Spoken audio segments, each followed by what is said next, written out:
TV सत्यमेव व्रतम। लाडकी बहीण योजनेचे कोणतेही निकष बदललेले नाहीयेत। योजना उत्तमपणे सुरू आहे, मात्र विरोधात चुकीचा प्रचार केला जातोय। मंत्री आदिती तटकरे यांचं स्पष्टीकरण। राज्यात सुरू असलेली लाडकी बहीण योजना आहे तशीच सुरू राहणार असून सरकारनं एकही निकष बदललेला नाही आणि बदलला जाणारही नाही, असं स्पष्टीकरण राज्याच्या महिला व बालकल्याण मंत्री आदिती तटकरे यांनी दिले। चालू वर्षात 2,41,00,000 लाडक्या बहिणींना लाभ मिळालाय। ज्या लाडक्या बहिणी स्वतःहून पुढे येऊन आपल्या प्रगतीबाबत सांगून स्वतः आता लाभ नको असं सांगत आहेत, त्याच लाडक्या बहिणींबाबत निर्णय घेणं सुरू आहे।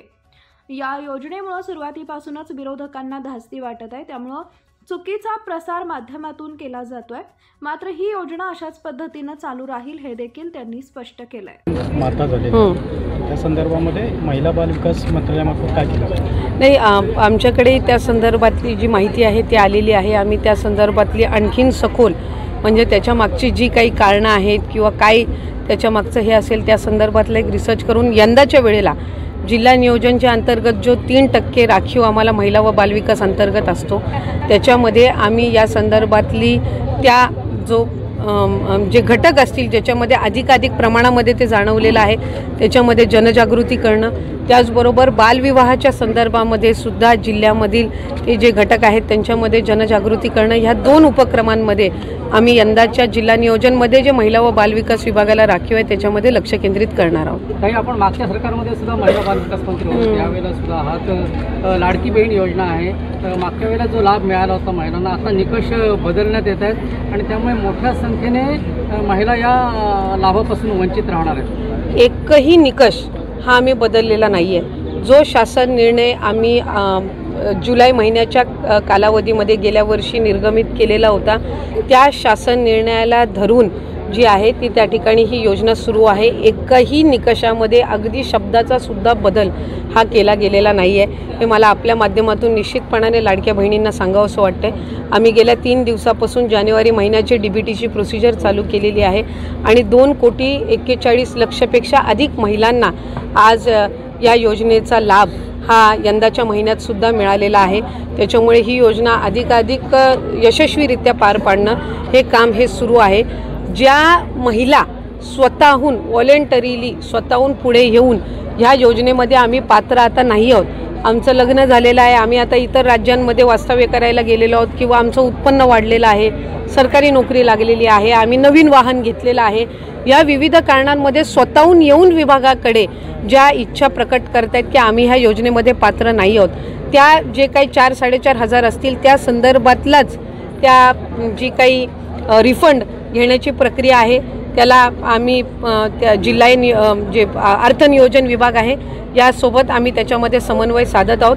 या व्यतिरिक्त कुठल्याही लाडक्या बहिणीचा लाभ परत घेण्याच्या दृष्टिकोनातून कुठलीही निर्णय, कुठलीही चर्चा, कुठलाही अशा पद्धतीची कारवाई झालेली नाही आहे। अशा बातम्या काही मोठ्या प्रमाणात येतात, ते बातम्या वेगवेगळ्या अफवा पसरवण्याच्या सुरुवातीपासूनच या योजनेच्या संदर्भातलं सुरू आहे, कारण कुठे ना कुठेतरी विरोधकांनाही सुरुवातीपासून ही योजना खटकत होती, त्यामुळे त्यांच्या माध्यमातूनही आहेत।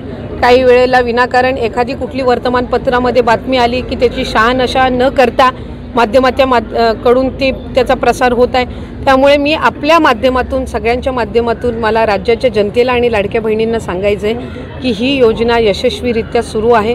कुठेही आम्ही कुठल्याही पद्धतीनं जबरदस्ती कोणाचा लाभ मागे परत घेण्याच्या संदर्भातला कुठलाही निर्णय घेतलेला नाही आणि त्या संदर्भातली कुठलीही कारवाई करण्यात आलेली नाही आहे। कुठलीही योजना असेल, संजय गांधी निराधार योजना असेल, तुमची नमो शेतकरी योजना असेल, पीक विमा योजना असेल, का लेक लाडकी योजना असेल, शासनाच्या कुठल्याही योजनेचं वर्षातून एकदा स्क्रुटिनी ही रूटीन पद्धतीनं होत असते। ही प्रचलित पद्धत आहे, ही कुठली नवीन पद्धत नाही आहे। ह्या योजनेला म्हणजे लाडकी बहीण योजनेला आणखीन एकही वर्ष झालेलं नसल्यामुळे सगळ्यांना वाटतंय की ही काहीतरी नवीन प्रक्रिया आहे। आम्ही क्रॉस व्हेरिफिकेशन फक्त करत आहोत आणि त्यामध्ये सुद्धा कुठल्याही एकाही बहिणीचा लाभ आम्ही कुठल्याही पद्धतीने अद्यापही परत घेतलेला नाही आणि त्या संदर्भातली कुठली साधी चर्चाही नाही। नवीन अर्ज वाढणार आहे, त्या संदर्भातला योग्य तो निर्णय आहे तो शासन स्तरावर घेण्यात येईल। पालकमंत्री पदाचा वाद कधी सुटेल? ते राज्याचे मुख्यमंत्री देवेंद्रजी फडणवीस साहेब, आदरणीय एकनाथजी शिंदे साहेब आणि आमचं नेतृत्व अजितदादा हे त्या संदर्भातला योग्य तो निर्णय घेतील आणि ज्याला त्याला ती जबाबदारी त्या निमित्ताने मिळेल. आमच्या सगळ्यांची मिळून एकमेव जबाबदारी आहे की राज्यामध्ये जिल्ह्यामध्ये कायदा व सुव्यवस्था ही त्या ठिकाणी राहिली पाहिजे आणि पदाची इच्छा ही व्यक्त करणं याच्यामध्ये काही चूक किंवा वावगं नाही, पण ती कशा पद्धतीनं आपण करत असतो याला अधिकाधिक महत्त्व